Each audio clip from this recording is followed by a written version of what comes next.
fast fashion industry, driven by overproduction and mass consumption, is one of the largest polluters on the planet. But amidst the chaos, a new generation of young South Africans is stepping up, offering a different approach, one that's both sustainable and stylish. First stop, Jozi, Maboneng, the city of gold.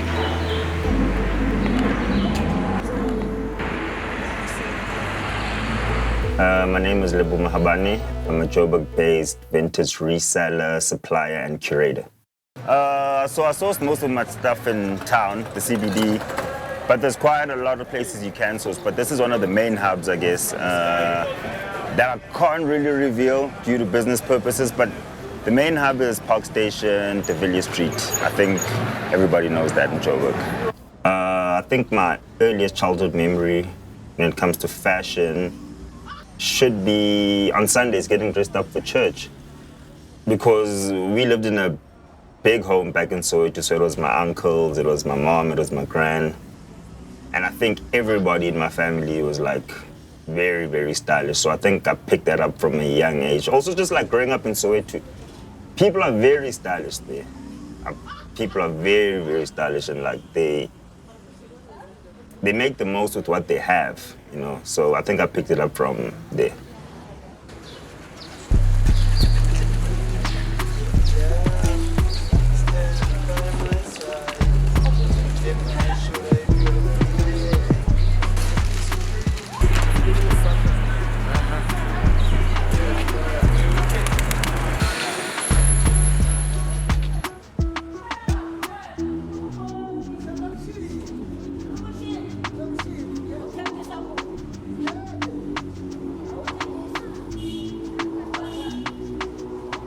Slow fashion is a big part of this city, more especially Johannesburg, because I kind of feel like this is the hub. This is where everything comes together. This is where most resellers come from. This is the place where you actually find the best pieces in terms of slow fashion. So yeah, Johannesburg is the place to be in terms of slow fashion.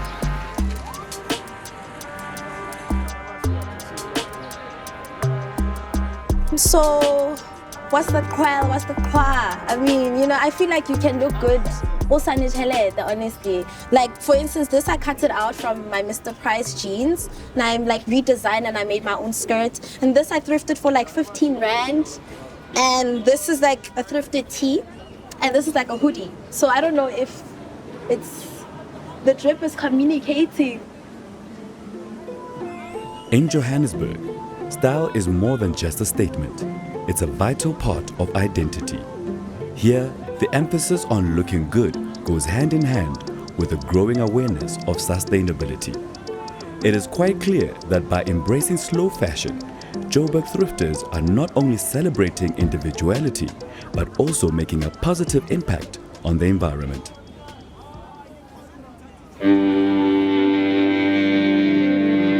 The Durban harbour processes over 30 million tons of cargo each year.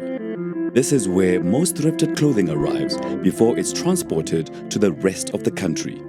While Johannesburg thrives on its fast-paced energy, Durban exudes a laid-back coastal charm. Yet, what it may lack in speed, it more than compensates for with a vibrant community of talented creative entrepreneurs in the slow fashion industry. Sandile, I'm a Lazi-born creative. People call me a fashion designer, but I like considering myself a modern day tailor. Yeah.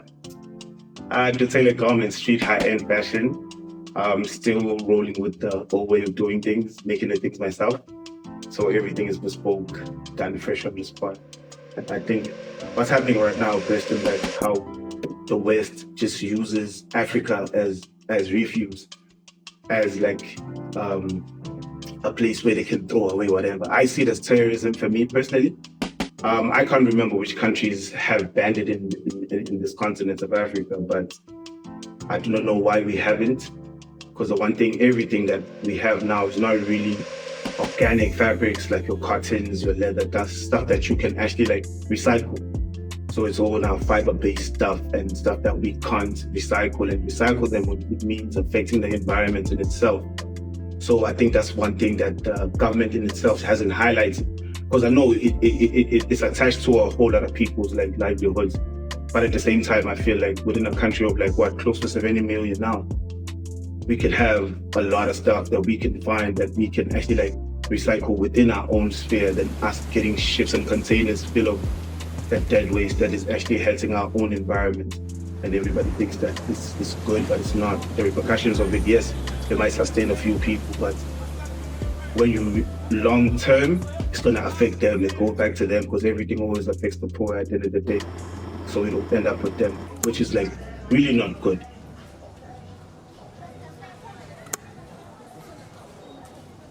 My thoughts on fast fashion. I mean, never has anything been less pointless. I don't get it. I don't think we need it. We currently right now, and this is a fact, have enough clothes to last the next 7 generations. Currently. Not the stuff that they're going to make tomorrow, because you know they're going to make more stuff tomorrow. They're going to make more stuff on Saturday. Currently, as we speak, you and me today, we've got enough clothes for the next 7 generations. So obviously, I just think it's pointless. I think it's pointless financially and so bad for the environment. And I feel like is our vanity really that serious that we'll compromise being able to breathe? You know what I'm saying? So my thoughts on fast fashion right now, I mean, I rebuke it. I wish I could stop it. I know I can't stop it on my own, but it's very detrimental. It's detrimental to all of our futures. While thrift culture thrives, many locals are waking up to the hidden environmental costs of importing second-hand clothes. Textiles contribute over 10% of global carbon emissions and consume around 93 billion cubic meters of water yearly. This realization drives the youth of this vibrant city to support local, sustainable fashion, prioritizing the planet without sacrificing style.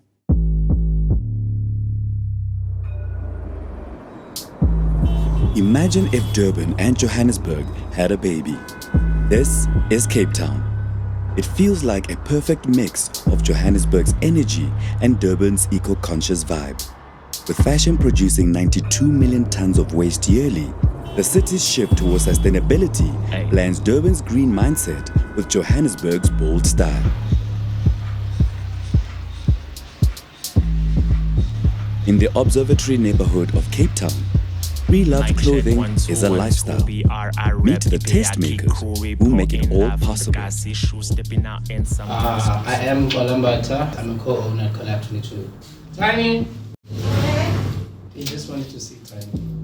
I go by the name of Tiny. That's my nickname. My real name is Tulisa Shabangu. I'm a stylist / co-owner at Collab 22. Gamalama Kanyisa Mthunzi. I am from East London, in the Eastern Cape, and I am a creative entrepreneur. I'm based in Cape Town in Observatory.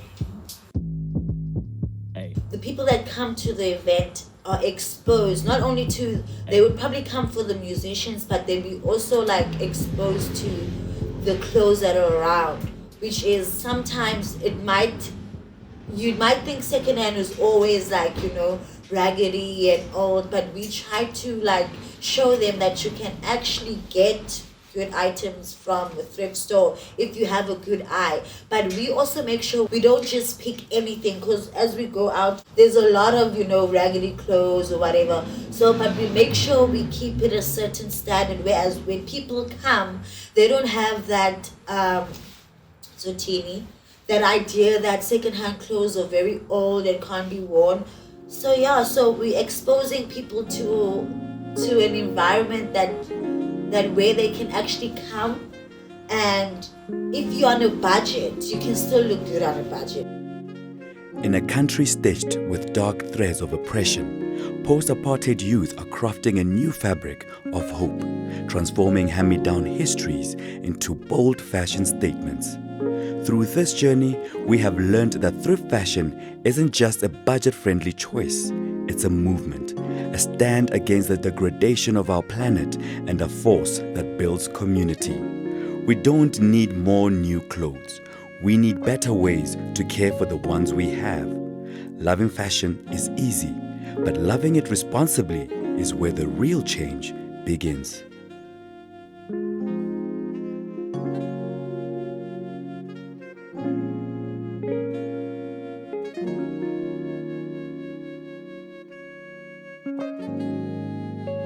Man, she says that I'm closed off. I bottle my emotions, get me a bottle of wine instead of wine, it's sounding hopeless.